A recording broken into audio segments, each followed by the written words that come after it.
Alamin ang latest weather update ngayon dito sa Sir Aris Official Weather News Today.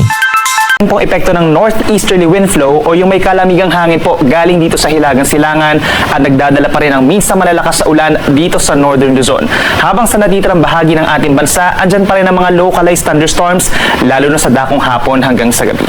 Base naman sa ating latest satellite animation, wala tayong inaasahang bagyo na papasok ng ating Philippine Area of Responsibility sa mga susunod na araw, pero patuloy monitoring natin for possible formations of shallow circulation or may hinang low pressure area dito po sa may silangan ng bansa at hindi naman ito inaasahan na magiging bagyo sa ngayon.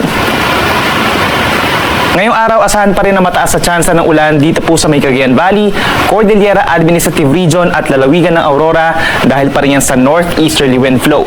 Mahina hanggang katamtamang mga pagulan at minsan lumalakas po pagsapit ang hapon hanggang sa gabi, kaya't mag-ingat sa mga posibleng pagbaha at pagbuho ng lupa at lagi magkantabay sa ating mga updates.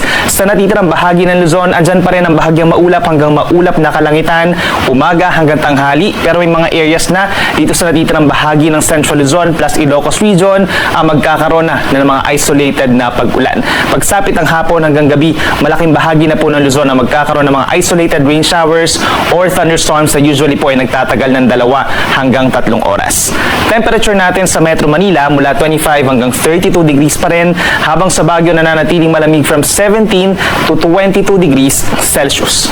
Sa ating mga kababayan po dito sa Palawan, gayon din sa Western Visayas and Negros Island region, asahan pa rin ng fair weather conditions umaga hanggang tanghali, habang sa may central and eastern portions of Visayas, partly cloudy to cloudy skies. Then pagsapit po ng hapon hanggang sa gabi, malaking bahagi na po ng Visayas and Palawan na magkakaroon ng kaulapan at mataas muli ang tsansa ng mga pulupulong ulan at mga thunderstorms pagsapit po ng hapon hanggang gabi. So make sure po na meron pa rin tayong dalang payong.